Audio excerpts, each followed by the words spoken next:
And King David said, "Me'oyevai techakmeni." King David said, "From those that make problems for me, I become wise." Now, what do you guys think that means? From those that make problems from me, King David says, I become wise. Yeah, like those that challenge him, you become wiser because you're challenged. You're challenged by something, it teaches you things. You learn from them. Anybody else? What do you guys say? Amen.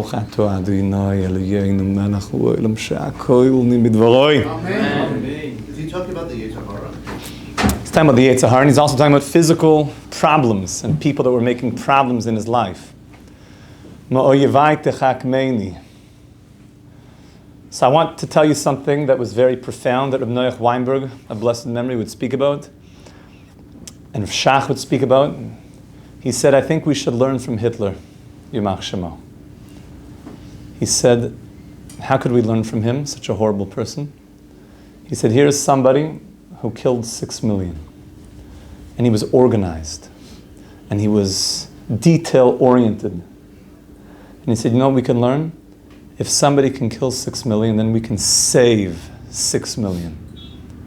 But we need to be organized. We need to help people. We need to have to be as detail-oriented in helping other human beings. And in the way that they brought death to the world, we want to bring life and love to the world. So, me'oyevai techakmeni.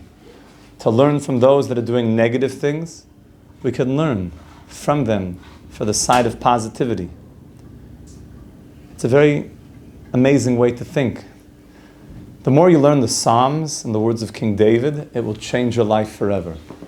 So remember that. To learn King David's Psalms is a game changer. So we're also learning from those that are the idol worshippers. And we went through in the previous shiurim together, and for the new Chevera, I'll bring you up to speed. We went through the entire hishtalshelus, which means the entire origins of idol worship in the world, how it began, how it started to spin out of control and spread throughout the world. And then we said that there was one person who came into the world and stood up against all of that darkness that was spreading, and that person's name was Avraham Avinu, Abraham. And we said that Abraham started to bring a great light. And the way that he was learning about this light was just thinking.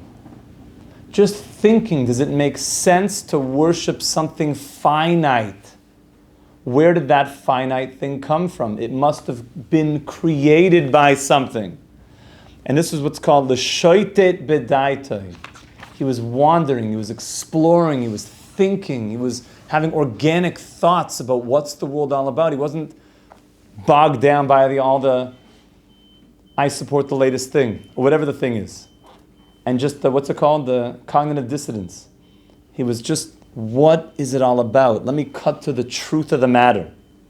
And day and night he's thinking, what is it all about? And at that point he finds the Creator.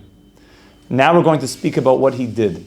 At that point he didn't just say, now that I found God, I'm going to sit in a corner somewhere. He said, I have to share this with the world. I have to share this with the world. So look what it says. We're in the Rambam. Nobody was teaching him.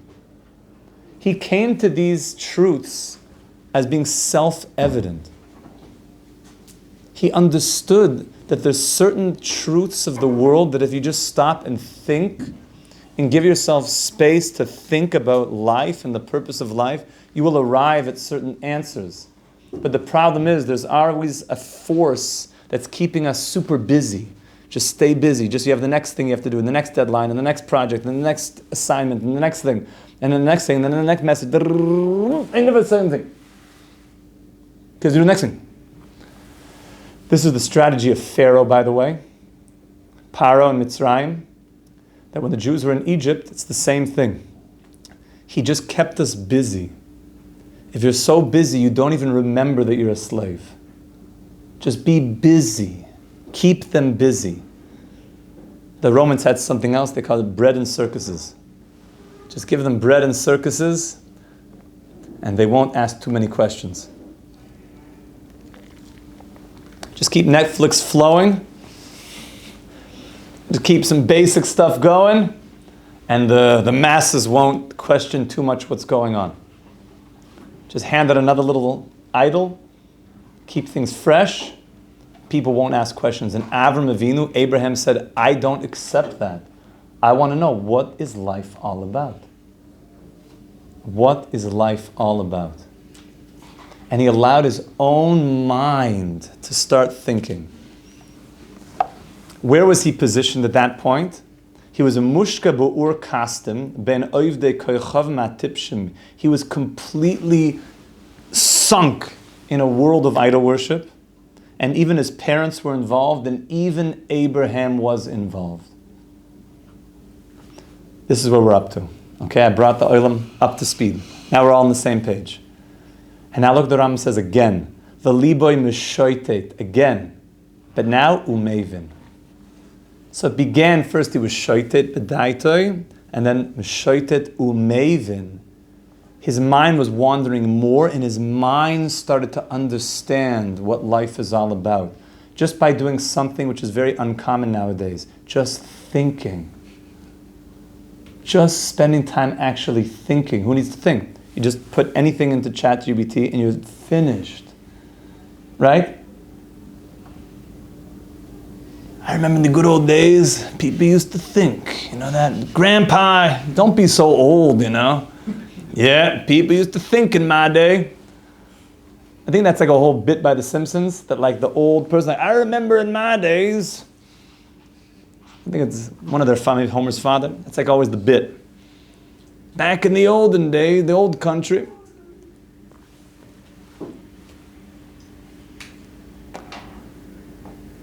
Ad shehisig derech ha'emes. And it's amazing.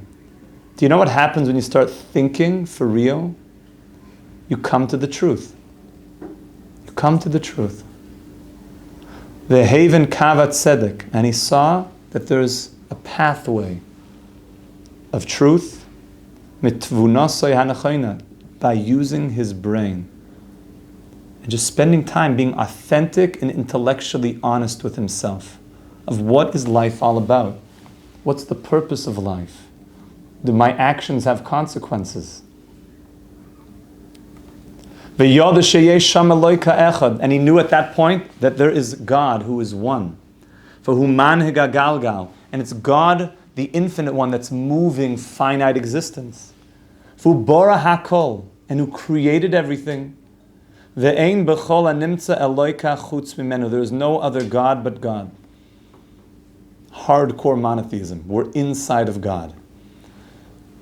Ve'yoda, and he was brave enough, shekol ha'olam toyim, to understand that the entire world was making a mistake by continuing on a road of idol worship and worshipping anything but the one. And by worship, let's change that to connect to the one. V'davar shagaram lahem l'to zeh, and what was causing this absolute mistake? Sha'ovdim misakoychav misatsuros ad sha'ovad ha'emes midaitam. The Rambam says the reason why they made this mistake, they were so busy just worshiping and connecting to all that they knew. Which means that's all that they knew. It's interesting. What caused them to make this mistake? He doesn't go back to Enosh. He says, what caused them that's all that they knew. They were just so occupied with this world. I remember growing up, I happen to be not the biggest fan of football. I just think it's not fast enough as a sport. It slows down all the time. You know what I'm saying? It's always like a whistle. And I think, that was it? Like, get back on the pitch, boys. Like, there's stuff to do. And that there were guys that would all day on Sunday. Apparently it's still a thing. All day, an entire day, just watching football. And a lot of the guys didn't even like it. So I'm like, what are you watching this for? Like, what do you mean? Like, that's what we do. That's what we do. That's all there is to, that's just what you do. You don't question. You just, if that's what you're doing. I remember speaking to people. I feel like have like this spark of Avraham. I remember in college that there was guys going out to the bars and stuff. And I would ask them, like, do you even like drinking? Like, I don't like drinking. Like, so why are you here? I don't know. Like, isn't that like what you do? Like, you just, like, right? You just drink, right? But you feel good about it? I don't think I do. I didn't know I could talk about that. I thought you just have to like do it because that's what everyone's doing. You never thought to say anything? Why are you doing it? Well, that's just what you do, right? Everybody's doing it. And I started to think, like, you don't have to do it. Just because everyone's doing something doesn't mean you have to do it. And Avraham Avinu had the whole world going against him. And for the Jew, this means that even if the entire world is going in one way, the Jew has a power inside of him to say that there's something that's deep and true. I don't have to be able to just do what everybody else is doing. Even if it's unpopular. But if it's true, I have to do it. That's the power of Avraham Avinu. Because I'm here for truth.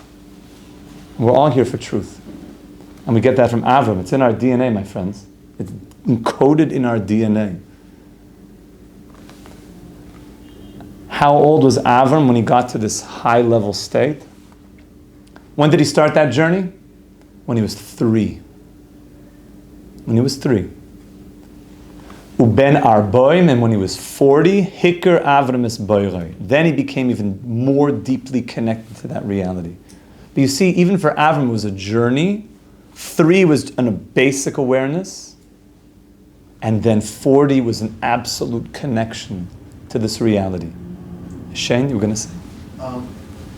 If he was only 3, and we as Jews say that any, Vera or anything we do wrong, not really our Vera, it's our Father. So in a sense, did he actually even really worship any idols in that sense?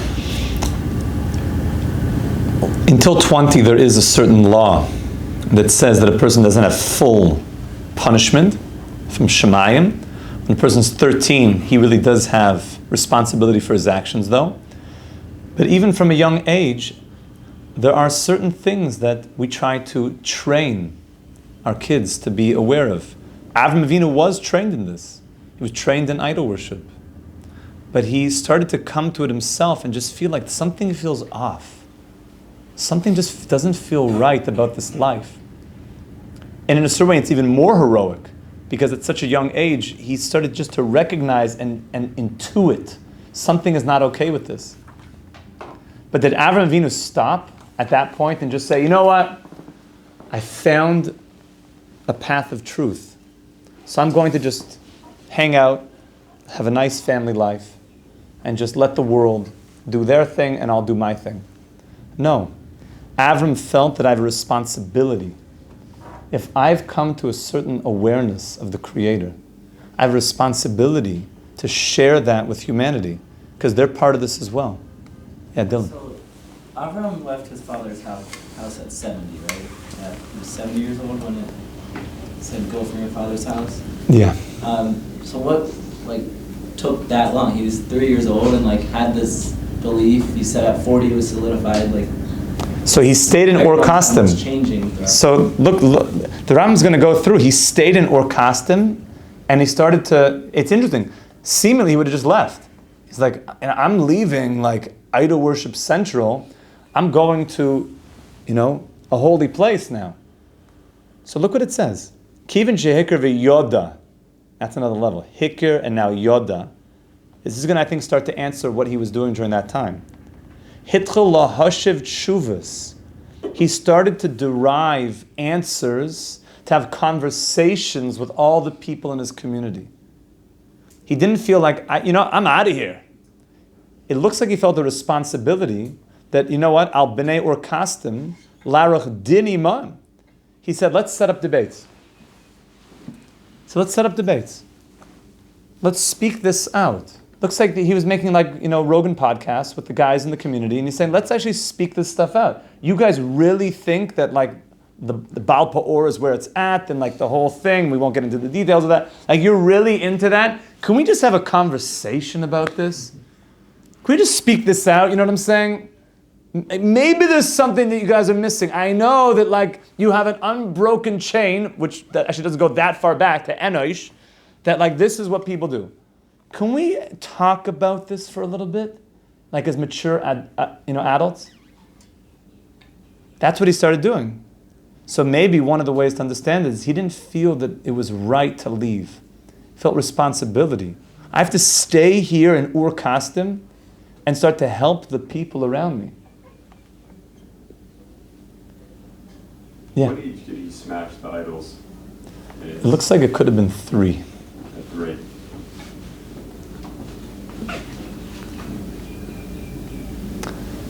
So look what he was doing. So he said the following to them.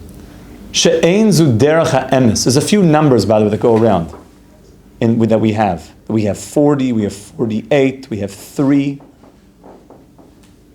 70, 75. There's different stages in Avraham Avinu's journey. But the first stage of the idols is young. 3. So he said to them, Ein ze derech ha'emes she'atem holchem ba. He actually said to them, this is not true. That type of an approach, it's not right. Let me speak to you about why that is. And he actually was active. Shiber atzlamim. He started to break idols. He started to tell the people, She'ein roi lavoid ela eloika ha'olam. How can we worship something that we made? How do we worship something that we made? We ourselves are finite. Where did we come from? He started to help people. Let's go back. Let's trace back where we come from. The only one that's fitting to be close to is the one who's creating all of us. The creator, sustainer of all existence. And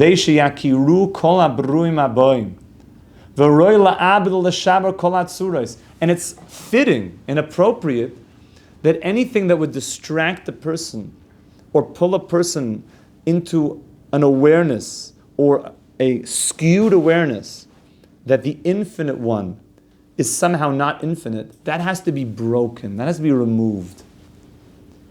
So this, that you're putting a hope in an idol or a star or an energy or an angel or your tarot cards or whatever it is, or your magic ball, all of that is putting hope in something finite, which is missing that God is the infinite one. And he started to speak to people about this. Let's just have conversations about this. And he opened up his tent on 4 corners, 4 sides. And he said, anybody can come, and we could schmooze about this. We could talk about it. How large was his tent? It's probably very big. I never saw an exact dimension of it, but it seemed that Esa Nefesh Asher also B'charon is that there was tens of thousands of people that were part of his Chevera. There was a lot going on. And he just wanted more to help and to help and to help. And feeding people. It's interesting. The first thing he felt is that it looks like from this that he was like some big, with a sign up and something. But Chazal teaches that really the way that he would speak to people's minds is he first served them a meal. And you can imagine the people that he was encountering. We're talking about some probably, hardcore, if the whole world is pagan. I'm saying tattoo on the eyeball, like bones through the neck, shrunken skulls, like whack, you know what I'm saying? Like hardcore guys. And Avraham like, come in the tent. You want to have some, have a piece of kogel, something, some pickles. I'm sure Sarah made some mean, probiotic pickles. Pumping, some coconut kefir. I'm sure it was all the good stuff, you know what I'm saying? Sourdough, pashut. I don't think there was any white flour back then. It was good stuff. So it was very nice. And then once people had eaten, so now, okay, let's talk about all this stuff. Can we just talk about like the worship of Mercury for a little bit? Like, what's up with that? Like, could we just speak that out? And people felt also that Avraham, they were in a safe place with Avraham. There wasn't like a judging. Let's speak about it. Let's be shoitet b'daitoi together. How about that? He would set this up and speak things out.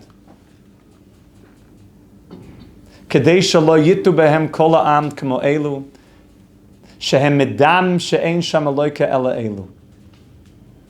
Now, it looks like this is going very well. Because how do you know that you're going very well? That you're probably doing something right? Not 100%. There's exceptions. People try to get you to stop. That's right. If they're trying to cancel you, then probably something is going. Not always. Could be that you're just crazy and that it should be canceled. But if you're doing something that is the core of truth, so at that point, what happened is that people started getting interested. People started really getting turned on to what Avraham Avinu was talking about. And there was a movement that was building. And in steps, Nimrod. Oy vey. Nimrod, who was essentially the king, at that point, he was on a hunt to kill Avraham Avinu. So Avraham knew that something good was happening, that he was teaching the world truth, and the evil king Nimrod felt threatened. And at that point, Avraham Avinu doubled and redoubled his efforts. Exactly how that all unfolded, my friends, to be continued. Tomorrow we should be Zeicha Mamish to Mashiach. Amen. Kol Tuv. Have a wonderful day.